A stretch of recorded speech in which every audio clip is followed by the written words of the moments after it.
नमस्कार, आप देख रहे हैं आर्या न्यूज। मैं हूं आपके साथ पल्लवी सिंह। बुलेटिन की शुरुआत करेंगे इस वक्त की बड़ी और अहम खबर के साथ। आगरा से ये बड़ी खबर सामने आ रही है, जहां पर थाना लोहा मंडी के जीआईसी ग्राउंड का पूरा मामला बताया जा रहा है, जहां पर मानसिक विक्षिप्त युवक को तालिबानी सजा दी गई है। अधनंग हालत में भीड़ ने इस शख्स को बांधकर इसकी जमकर पिटाई की। बेटे को पिटता देख बचाने की गुहार लगाता रहा पिता, लेकिन किसी ने भी उस पिता की मदद नहीं की। गंभीर हालत में युवक को फिलहाल अस्पताल में भर्ती करा दिया गया है। थाना लोहा मंडी के जीआईसी ग्राउंड का पूरा मामला, जहां पर एक युवक की पिटाई की गई है। आपको बता दें, लोहा मंडी जीसीआई ग्राउंड जो है, वहां का पूरा मामला बताया जा रहा है, जहां पर एक युवक की जमकर पिटाई की गई। मानसिक रूप से विक्षिप्त युवक बताया जा रहा है, जिसे तालिबानी सजा दी गई है। बता दें कि अर्धनग्न हालत में भीड़ ने बांधकर इस युवक की पिटाई की है, तो वही युवक का पिता मौके पर ही मौजूद था। पिता गुहार लगाता रहा बेटे को छुड़ाने के लिए, लेकिन किसी ने पिता की एक नहीं सुनी और बेटे की जमकर पिटाई की गई। गंभीर हालत में फिलहाल युवक को अस्पताल में भर्ती कराया गया है।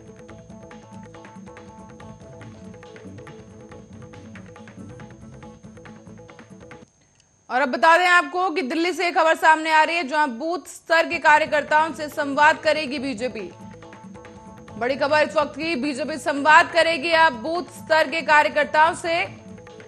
25 सितंबर से शुरू होगी पन्ना प्रमुखों से संवाद। सभी मंडलों के पन्ना प्रमुखों का सम्मेलन किया जाएगा, जहां उम्मीदवारों को लेकर भी पन्ना प्रमुख सुझाव देंगे। बड़ी खबर इस वक्त की आपको बता दें, बीजेपी जो है अब उम्मीदवारों से बात करेगी और उम्मीदवारों को लेकर पन्ना प्रमुख पर संवाद किया जाएगा। बूथ स्तर के कार्यकर्ताओं से संवाद करेगी बीजेपी। बता दें, कमर कस के तैयारियों में जुट चुकी है बीजेपी पार्टी। आगामी चुनाव को देखते हुए तैयारियां तेज कर दी गई हैं और अब 25 सितंबर से संवाद कार्यक्रम शुरू किया जाएगा, जहां सभी मंडलों के पन्ना प्रमुखों का संवाद किया जाएगा, सम्मेलन किया जाएगा, जहां उम्मीदवारों को लेकर पन्ना प्रमुख सुझाव देंगे।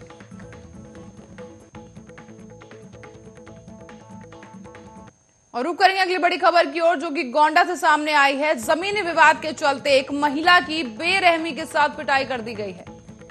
महिला की पिटाई की एक खबर गोंडा से सामने आई है, जहां सरेआम बेरहमी के साथ महिला की पिटाई कर दी गई। पिटाई के दौरान महिला घायल हो गई है, जिसे अस्पताल में भर्ती करा दिया गया है।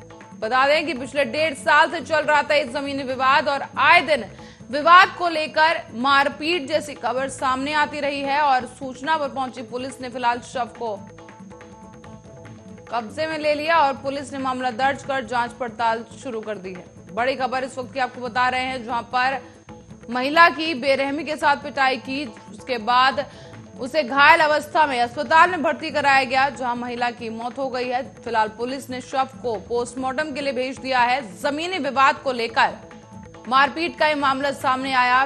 पुलिस ने मामले को दर्ज कर अब जांच शुरू कर दी है। बड़ी खबर इस वक्त की।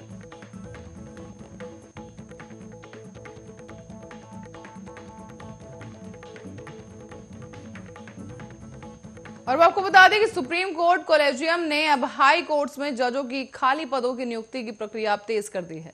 शुक्रवार को हुई कॉलेजियम की 12वीं बैठक में हाई कोर्ट्स के लिए करीब 68 जजों को नियुक्त करने के लिए उनके नाम की रिकॉर्ड की सिफारिश की गई है। नियुक्ति के लिए की गई सिफारिशों में सीनियर एडवोकेट और निचली अदालत से प्रोन्नत होकर आए न्यायिक अधिकारियों को जिम्मेदारी मिल सकती है। और इसके साथ ही आपको बता दें, हाई कोर्ट में जजों की और चीफ जस्टिस की नियुक्ति और तबादलों के लिए केंद्र सरकार को सिफारिश करने के लिए सुप्रीम कोर्ट के चीफ जस्टिस की अगुवाई में 3 वरिष्ठतम जजों का कॉलेजियम होता है। कॉलेजियम ने इलाहाबाद राजस्थान हाई कोर्ट में जजों की नियुक्ति की सिफारिश की है। साथ ही सुप्रीम कोर्ट की विज्ञप्ति के मुताबिक इलाहाबाद हाई कोर्ट में 16, राजस्थान और कोलकाता हाई कोर्ट में 6, झारखंड गुवाहाटी हाई कोर्ट में 5 और केरल, पंजाब और हरियाणा में मद्रास और तमाम ऐसे जहां पर हाई कोर्ट है वहां पर 4, छत्तीसगढ़, कर्नाटक और जम्मू कश्मीर हाई कोर्ट के लिए 2 जजों की नियुक्ति किए जाने की सिफारिश की गई है। जबकि मध्य प्रदेश हाई कोर्ट में एक सीनियर एडवोकेट को जज बनाए जाने की सिफारिश सुप्रीम कोर्ट के कॉलेजियम ने की है।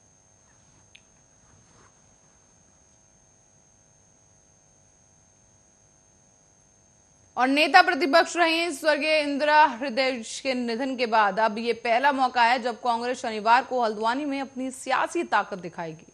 कांग्रेस की परिवर्तन यात्रा शनिवार को पहुंचेगी और इसके बाद शुक्रवार को कांग्रेसियों की तैयारियों के अंतिम रूप को देने में लग रहे हैं कांग्रेसी कार्यकर्ता।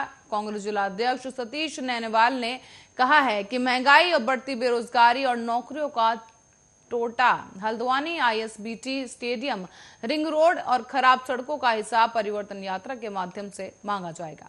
परिवर्तन यात्रा उत्तराखंड में सत्ता परिवर्तन के मार्ग को प्रशस्त करेगी और उन्होंने ये भी बताया कि परिवर्तन यात्रा 2 बजे विधानसभा लालकुआं में प्रवेश करेगी। इसके बाद बुध बाजार लालकुआं में जनसभा की जाएगी। जनसभा को प्रदेश कांग्रेस अध्यक्ष गणेश गोदियाल, चुनाव अभियान समिति अध्यक्ष हरीश रावत, प्रदेश प्रभारी देवेंद्र यादव, नेता प्रतिपक्ष प्रीतम सिंह और सह प्रभारी राजेश धर्माणी, सह प्रभारी दीपिका पांडे समेत तमाम दिग्गज इस यात्रा को संबोधित करेंगे। बता दें 4:30 बजे मंडी परिसर हल्द्वानी के पास हल्द्वानी विधानसभा क्षेत्र के कार्यकर्ता परिवर्तन यात्रा का स्वागत भी करेंगे। इसके बाद रामलीला मैदान में जनसभा की जाएगी और पहले ही दिन की यात्रा का समापन रामलीला मैदान में होगा। जिला अध्यक्ष ने बताया है कि 5 सितंबर को सुबह संकल्प बैंक्वेट हॉल पीली कोठी से यात्रा का शुभारंभ किया जाएगा। और अब आपको बता दें कि यूपी के गोरखपुर जिले में बाढ़ ने तबाही मचा रखी है। बाढ़ का पानी लोगों के घरों में घुस चुका है और घरों में, कमरों में ऊपर तक पानी आ चुका है। जहां सड़कें थी वहां तालाब नजर आ रहे हैं और गांव में लोग अपनी मवेशियों के साथ सुरक्षित ठिकाना ढूंढने में जुटे हैं। कई जगहों पर बांध में रिसाव हो रहा है, तो वहीं जिंदगी की जद्दोजहद के बीच लोग अपना और अपने परिवार का पेट पालने के लिए गांव और घर छोड़कर पलायन कर रहे हैं। इसी बीच जिंदगी जीने का हौसला देती एक बच्ची की तस्वीर वायरल हो रही है। बताते चलें, दरअसल बच्ची स्कूल ड्रेस में तैयार होकर अकेले नाव लेकर स्कूल जा रही है और उफनती राप्ती नदी में बाढ़ के बीच अकेले नाव खेकर ये स्कूल जा रही बच्ची इसकी हिम्मत की मिसाल है। बताते चलें कि बैग के साथ नाव के साथ जा रही बच्ची के हौसले को देखकर कुछ देर के लिए ही सही, लेकिन बाढ़ की मुसीबतों में घिरे लोग अपनी परेशानी भूल गए। ऐसे में जब स्कूल को 1 सितंबर से खोलने के आदेश दिए गए तो लगा लोगों को समझ ही नहीं आया कि वो इन परेशानियों और मुसीबतों के बीच बच्चों को कैसे स्कूल भेजेंगे। लेकिन दक्षिणी बहरामपुर में बाढ़ से उफनती राप्ती नदी के बीच नाव खेलकर अकेले स्कूल जाती बच्ची के जज्बे ने लोगों का दिल जीत लिया है और ये तस्वीर आपको बता दें इंटरनेट पर तेजी से वायरल हो रही है।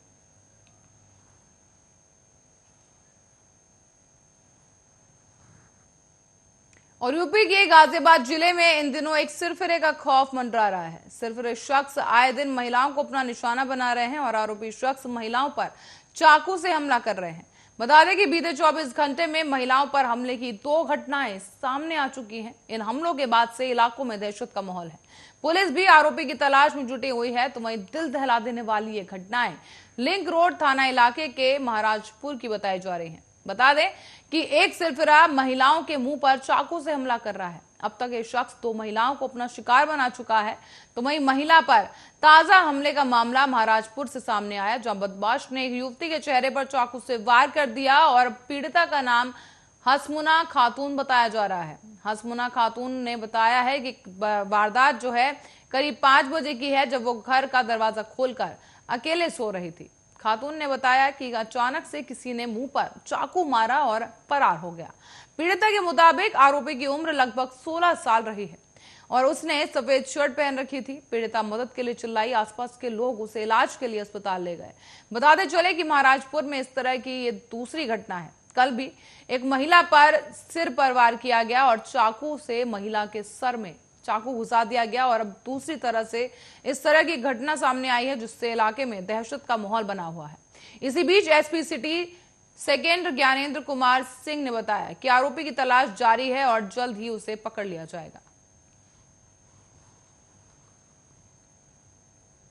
और देहरादून और नैनीताल जिले में अगले 24 घंटों के अंदर तेज बौछारों के साथ भारी बारिश की संभावना मौसम वैज्ञानिकों ने जता दी है। मौसम विभाग के अनुसार जारी किए गए रिपोर्ट के अनुसार अब देहरादून नैनीताल में भारी बारिश की संभावनाओं को देखते हुए येलो अलर्ट भी जारी कर दिया गया है। तो वहीं शनिवार को फिलहाल राज्य के अधिकतर इलाकों में मौसम साफ बना हुआ है। चारधाम यात्रा मार्ग पर यातायात सुचारू भी किया गया है। इसी बीच नैनीताल का ठंडी सड़कों के भूस्खलन प्रभावित क्षेत्रों में अभी भी रुक रुक कर भूस्खलन हो रहा है। इसी बीच आपको बता दें कि दूसरी ओर अब मौसम विभाग की ओर से जारी किए गए रिपोर्ट के मुताबिक राज्य में पर्वतीय इलाकों में कहीं कहीं तेज गर्जना के साथ बिजली गिरने और तेज बौछारों के साथ बारिश होने की संभावना जताई गई है। दूसरी ओर राजधानी दून के आसपास के इलाकों में शुक्रवार को आसमान में बादल छाए रहे। देर शाम कुछ इलाकों में हल्की बूंदाबांदी भी हुई। दूसरी ओर देहरादून में अगले 24 घंटों में भारी बारिश की संभावनाओं को देखते हुए जिलाधिकारी डॉक्टर आर राजेश कुमार ने आपदा प्रबंधन के साथ ही जिला और पुलिस प्रशासन से जुड़े अधिकारियों को सतर्क रहने के निर्देश दिए हैं।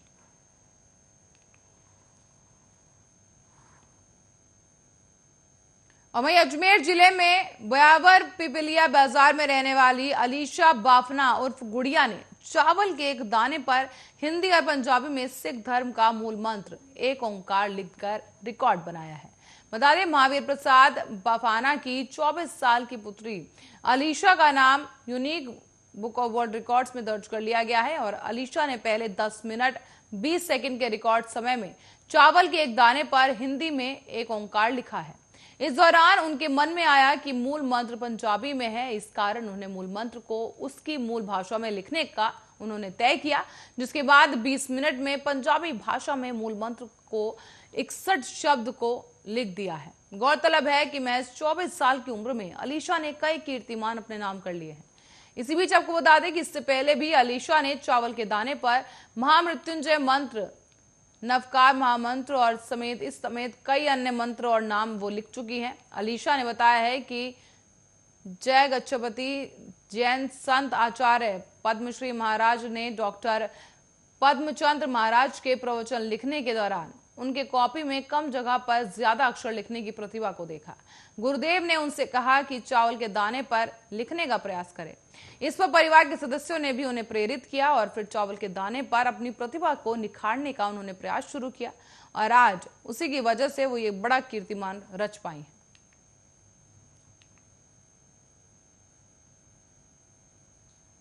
आपको बता दें कि साउदीन ओवैसी की पार्टी AIMIM ने अब आगामी 7 सितंबर को यूपी में 3 दिवसीय वंचित शोषित सम्मेलन कार्यक्रम करने की घोषणा कर दी है। शुरुआत अयोध्या के रुदौली से की जाएगी, जहां पर ओवैसी 7 तारीख को रुदौली पहुंचेंगे और वहां पर शोषित वंचित का समाज को संबोधित करेंगे। ओवैसी द्वारा 7 सितंबर को अयोध्या से वंचित शोषित सम्मेलन किए जाने पर बीजेपी सांसद और केंद्रीय शहरी विकास राज्य मंत्री कौशल किशोर ने कहा कि अच्छी बात है, ओवैसी अयोध्या में सम्मेलन शुरू करने जा रहे हैं। वो राम मंदिर जाकर भगवान राम का दर्शन भी कर ले तो ज्यादा अच्छी बात रहेगी।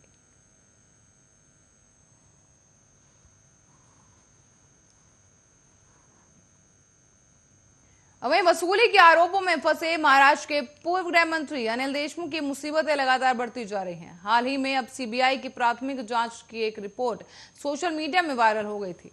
तो वहीं बता दें कि ये प्राथमिकी जांच थी जिसे बॉम्बे हाई कोर्ट के आदेश के बाद सीबीआई ने शुरू किया था। सीबीआई की माने तो उनके प्राथमिक जांच की रिपोर्ट उनके ही विभाग में काम करने वाले सब इंस्पेक्टर अभिषेक तिवारी ने लीक की थी और इस दस्तावेज को लीक करने के लिए उन्होंने अनिल देशमुख की लीगल टीम से जुड़े वकील आनंद डागा से iPhone 12 Pro बतौर घूस लिया था। सीबीआई ने यह भी बताया कि तिवारी ने समय समय पर कुछ न कुछ मूल्यवान गिफ्ट्स भी उनसे लिए और इसी बीच मुंबई के पूर्व पुलिस कमिश्नर परमवीर सिंह ने अनिल देशमुख पर 100 करोड़ रुपए की वसूली का आरोप लगाया था। जिसके बाद से ये पूरा मामला हाई कोर्ट में सामने गया और इसके बाद कोर्ट के आदेश के बाद सीबीआई ने प्राथमिक जांच शुरू की। जांच में उन्हें कुछ ऐसे तथ्य भी मिले जिसके आधार पर अनिल देशमुख के खिलाफ मामला दर्ज किया गया था।